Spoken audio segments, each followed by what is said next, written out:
Hello, and thank you for joining me. This episode is giving real life, it's giving domestic, it's giving I'm a mom, and it's giving all the things. So, as a mom, I think it's only fitting to give a tribute to my own mother. So let's talk about it. Let's talk about life, legacy, and banana muffins. Please comment, like, and subscribe. I so appreciate you. Thank you so much for joining and enjoying. All right, my kitchen is a mess and needs to be cleaned up, and I will get to that and get to all this stuff. My kid is going to be home soon. I don't normally do this, but I'm going to do it for today, and that is I'm going to make some banana muffins, and they will be piping hot out of the oven just as he arrives from school. So I'm going to be that mama today, okay? I'm not that mama every day, but every once in a while I can be that mama. So let me move some stuff out of the way, do a little bit of cleanup.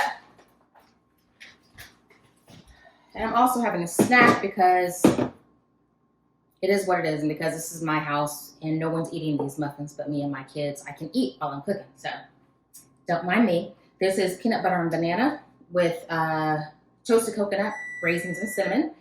That's my oven telling me that it is at the appropriate temperature of 350. And so now, I'm going to grab my recipe book. My sweet mom made this for me. She is an incredible baker. She's got thousands of secrets, and she wrote them down for me because she loves me. And this recipe has been made in my family for literally decades. My mom will tell you that she originally came up with it as a way to sneak vegetables into our diet. So it's actually a banana muffin recipe that she converted into a zucchini bread recipe. But I'm actually going to do just straight up banana bread because that's what I'm looking for today. So, because these are family secrets, I'm not going to give you all the hippy dippy. But in general, 3 cups of flour. I tell you I'm not going to give you the hippy dippy, and then I proceed to give you the hippy dippy, right? All right, this part's not the, trade secret, if you will. But done with the flour. I like to put things away as soon as I'm done using them. So 1 second.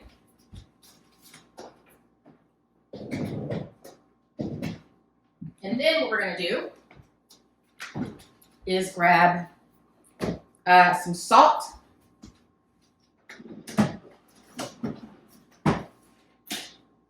And we will put in some salt.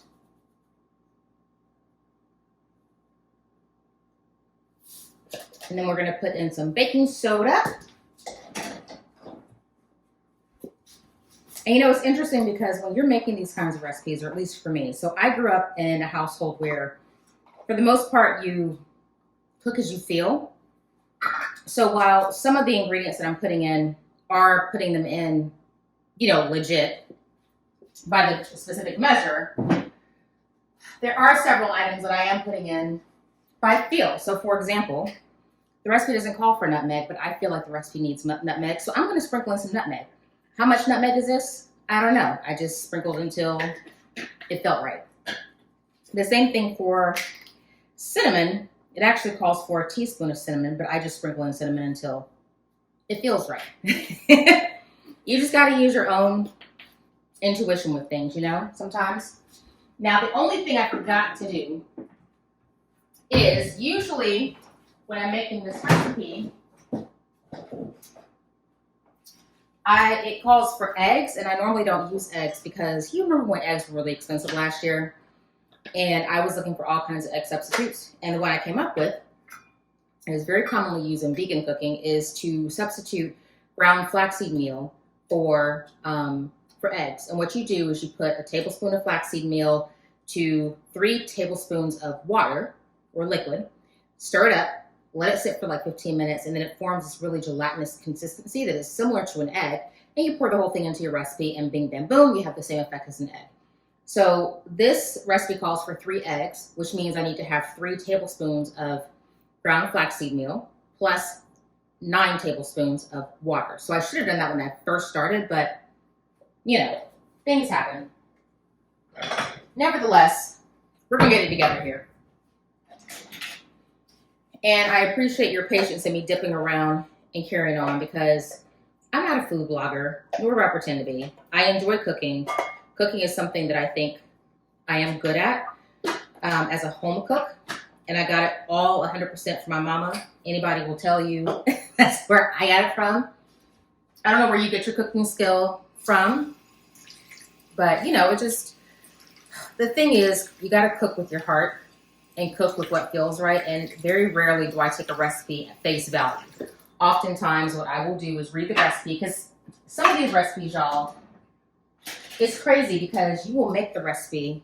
Okay, so here's 3 tablespoons of flaxseed meal plus 9 tablespoons of water. I'm going to whisk it around for a little bit and just let it sit and do what it does.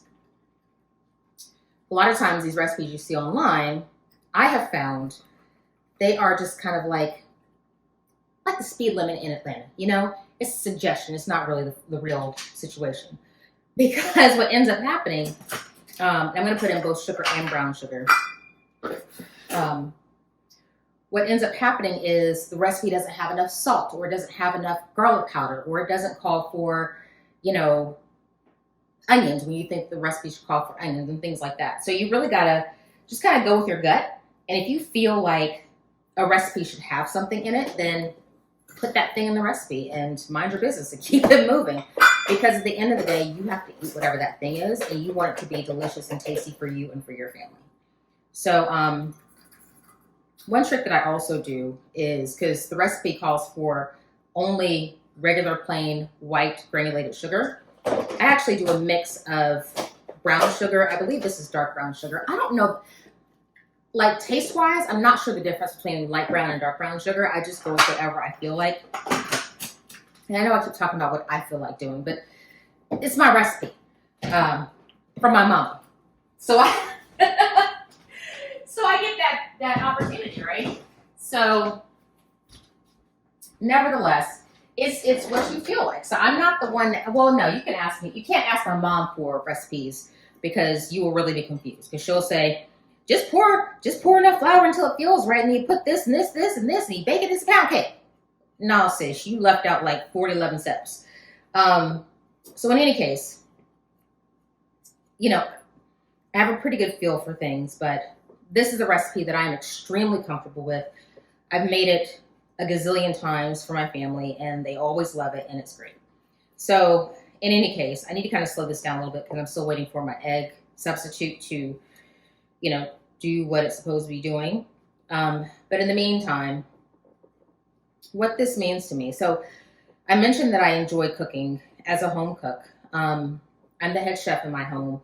I'm convinced that my husband used to cook for himself. I mean, he could cook from scratch. Not everything, but the basics. Like he could make, you know, bake some chicken or make a meatloaf, stuff like that. And what's interesting is that when we got married, we were married for 18 years. When we got married, I became the head chef, and it wasn't even a discussion item. It wasn't even like a conversation. It was just like, okay, you're cooking the food. Great, whatever. But it's interesting for me because I, in last year or so, have really gotten tired of cooking. Because when you've been cooking all the meals in your house for almost 20 years, and I'm sure some of you may have been cooking in your homes for even longer than that, it gets exhausting after a while. So it's like, what are you going to do? I value very much. I truly value my family, and I'm going to use like 2.5 of overripe bananas, mush them up really well, and that's going to go into here. You know, I really value my family having a home cooked meal. That means a lot to me. It really does. You know, I think when I was growing up, my mom was a stay-at-home mom for most of my childhood. You know, growing up, that's what we always had. And it wasn't even like an expectation. It was what it was. My mother loved, that's her love language literally is cooking and then watching you eat whatever it is that she cooked. And so, it is what it is. So that's what I grew up with, and you end up usually doing what you grew up with or being what you grew up with, and that's okay. You know, and for me, it happened to be around cooking. But lately, cooking has been more of a chore than anything, so I'm really trying to get back to my love my genuine love and passion for cooking. Trying new dishes and, you know, experimenting with new things and, you know, figuring out, for example, graham crackers. You know, it's baffling to some people, some of my friends, that I can make graham crackers from scratch. But that truly came out of probably a COVID era experiment. You're in the house all day, quarantined with your kids. You ain't got nothing to do. And, you know, it's like, okay, well, let's bake something. And it's like, wait a minute. Where did graham crackers come from? I bet you could make graham crackers. Let's just look it up. And sure enough, there's a recipe for graham crackers online. And it's fairly simple. So one of, you know, the dishes that my kids love for me to make is chocolate graham crackers. And that's something that we learned that we could actually do ourselves during COVID. So this next step, real quick, is going to calls for a cup of vegetable oil. I normally don't have vegetable oil on hand. I normally have extra virgin olive oil. It is what it is. You can use applesauce in this step instead, which actually cuts down quite a bit on the fat. You know, I don't know how I feel about, you know what, let's do an experiment. Okay, I'm not going to do a whole cup of oil. I just did about 3/4 a cup of oil, and I'm going to get some applesauce and squeeze it in here. We're going to see what's going to happen.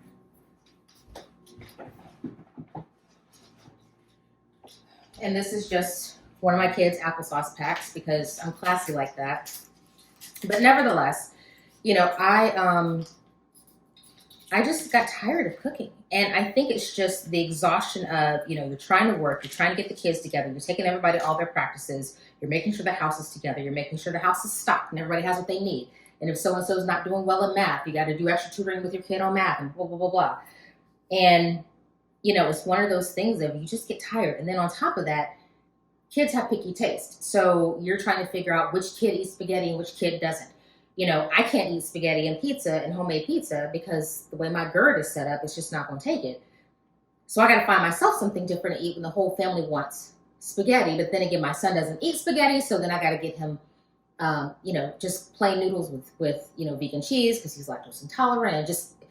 And trust me, there are plenty of people who have way more, you know, complicated dietary restrictions than what we have in our family. But this is just what I've been dealing with. Like, I would rather just cook one meal, everybody eats it, and it's fine. And I am the kind of mom of, because my kids try to pull that thing on me of, well, I don't like this, and I don't want it. I'm like, no, we're not doing this. If mommy cooked it for you, you are going to eat it. And you're going to have the leftovers. You have to eat it for at least 2 nights before you can have the audacity to ask me for something else. And that seems to be working so far. But it's on cases where, you know, the homemade pizza, for example. My husband was baffled because he asked me for homemade pizza for dinner. I'm like, cool. So I made his pizza. He likes to have like a, you know, Italian turkey sausage and spinach, olives, artichokes, and mushrooms on his pizza, which is great. That's how I would want to eat for myself if I could eat the pizza. But again, when my GERD is set up, that's not happening. So I made his pizza with all that he wanted. And then my daughter, she wants pepperoni and pineapple. Okay, or just pepperoni even. My daughter can have dairy cheese. My son cannot. So I have to make her pepperoni pizza separate from the, you know, vegan cheese pepperoni pizza for my son so that everybody can have pizza. And so my husband's watching me make, you know, pizza 2 of 3. And he's like, why are you making so many pizzas? And I'm like, this is just the reality of it, you know? I want to cater to you as my husband and give you all the fixings because that's what you deserve as my husband. That's what I believe. And, you know, while my daughter could eat the vegan cheese pizza, I don't want her to be in this position of she can never have anything dairy to eat just because her little brother can't process dairy like that. It's just, in my opinion, not fair. So in any case, cooking has become an exhausting task. But I'm trying my best to get back to the core of what I love to do because this, for me, is fun. And again, I'm not a food blogger. I'm not trying to be. This just happens to be a video about me, you know, cooking muffins. So we're going to continue with the recipe. I added the flour, the salt, baking soda, sugar, cinnamon, egg substitute or 3 eggs, vegetable oil. I did part vegetable oil, part applesauce. I'm going to use 2.5 cups of banana, which I have mashed. I love this little metal masher. I think I got it at World Market for like $2. And I love it. I don't use it that often, which is why I wanted to get a cheap option. And then one of the most important ingredients, vanilla flavor.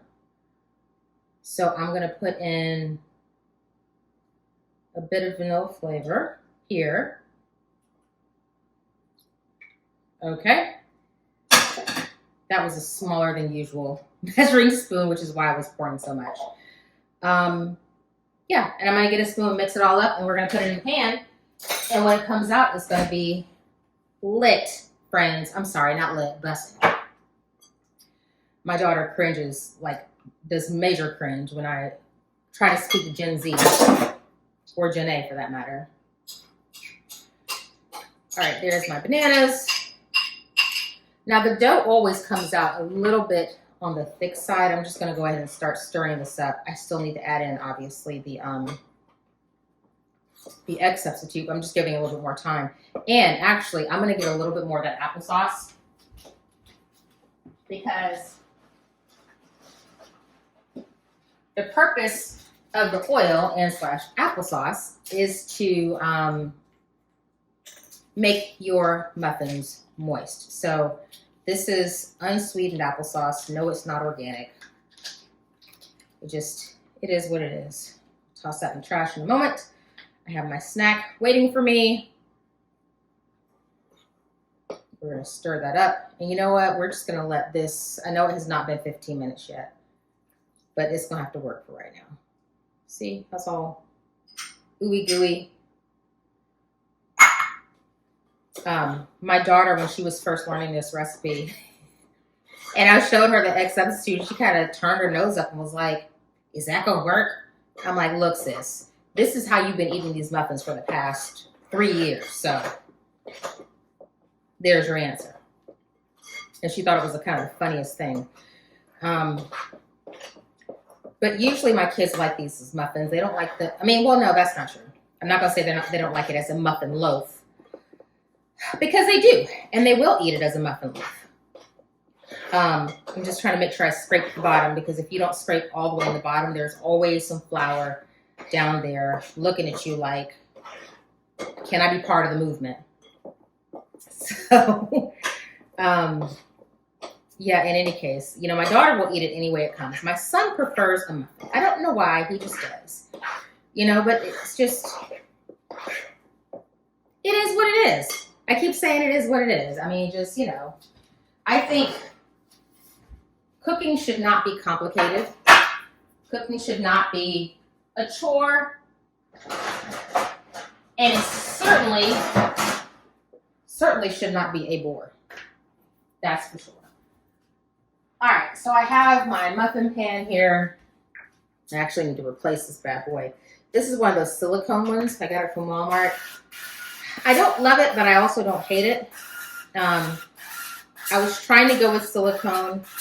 I'm just spraying some oil in each one so the muffins come out nicely. I was trying to, you know, I feel like this needs one more banana. Because why not? You know, why not? I was trying to get away from those metal pans, muffin tins, because they always end up rusting for me. And that drives me a little bit crazy. It just does. And I hate pulling it out of the dishwasher and it looking rusty. And I, you know, get annoyed with, because I get impatient with these things sometimes, admittedly. And it's one of those things of, you know, you hand wash it. And for pans like that I know will rust and give me problems, I will take it and put it in the oven and turn the oven on and let the oven preheat. And when the oven, you know, beeps indicating the preheating is done, that's my indicator to turn the oven off and then let the pan cool inside the oven. And that's how I dry it. So that way it dries quickly and it dries with none of the water getting trapped in there. All right, so I'm gonna take a big spoonful per segment here, load up the muffin tin, pop these in the oven for about 20 minutes, 25 minutes, and we're good. One thing that's really cool to do is I have some turbinado sugar, which you can purchase on the sugar aisle at your grocery store.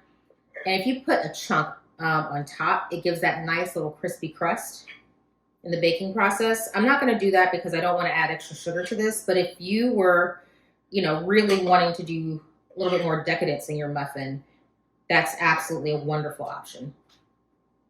Okay, so as predicted, I have a ton of muffin mix and not quite, actually a ton of muffin mix, and the muffin tins are already full. I'm going to, do something real quick because normally these muffins come up and they're cute, but I want to see if I can make like the really cool looking muffin top. And I think what's happening is I'm not really filling my muffin tins as far as I should to get that nice, beautiful effect. So I'm going to put a little bit more muffin mix than usual in the muffin tin, and we're going to see how it rises. We're going to see what happens, right? Just experiment with me. So, there are lots of different variations on these muffins. And I'm sure if you Googled, banana muffin or muffin recipe, you'll get like a gazillion results. I'm sure of it. But with this recipe, I love its versatility. I love the fact that you can freeze it. It's one of those things of I will make a bunch of muffins and leave them in the freezer, and the kids in the mornings can just grab one or two or whatever they're feeling and have it for breakfast. And I'm good with that. I am absolutely good with that. It's very versatile. You can use, 2 cups of shredded carrot if you want carrot muffins.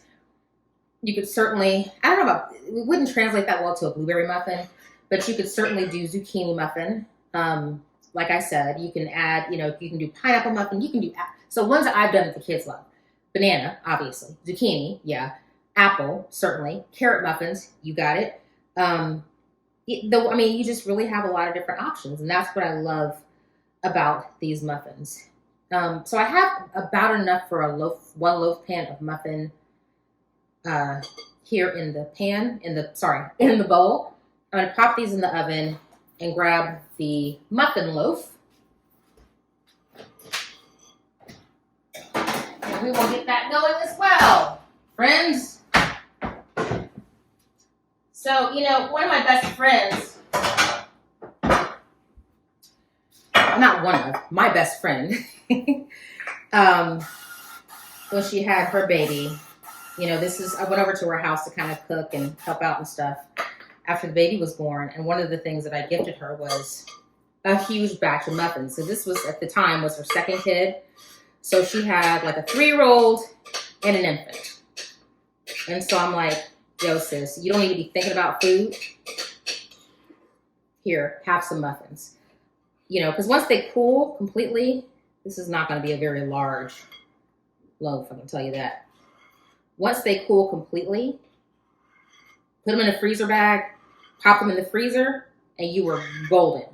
Golden. It's the most perfect thing ever. And that's one thing that I think that's gotten me through breakfast in motherhood is batch cooking breakfast. Because in the mornings, that is like Grand Central rush time, right? Don't mind me, I'm just trying to scoop every last morsel of this mix out of the bowl. It is Grand Central time at our house, at everybody's house. You're trying to get to work, you're trying to get to school, trying to get the kids off, everybody needs their lunch. Did you pack your this? Did you brush your teeth? And all these things. And nobody has time for breakfast, except on the weekends. That's different. But during the week, grab you some muffins. I got some biscuits in there that are pre-made. I have pre-made scratch biscuits before. The ones in the freezer now just happen to be pre-frozen biscuits. But you gotta go with whatever's most convenient, right? Trust me, there is no shade, no shame whatsoever, because in this game of parenthood, you got to survive however you're going to survive. All right, it is 2:30. My son will be home in 15 minutes, so maybe 10 minutes after he gets home, muffins will be good, which is great because then I can bribe him. I already have his list of chores of things he needs to do after he finishes his homework. It's just a couple of things, like get the trash out to the curb and stuff like that. So that will be his motivation. Like, once you get all your chores done, you can have a muffin. So, you know, I think this video is less about the actual recipe itself and more about the muffin. Oh, another thing that I love about using like a vegan egg substitute is that I don't have to worry about salmonella. When I tell you I am so paranoid about cracking eggs and batter on my fingers and all these things, I can't. I can't deal with the salmonella. Hold, please.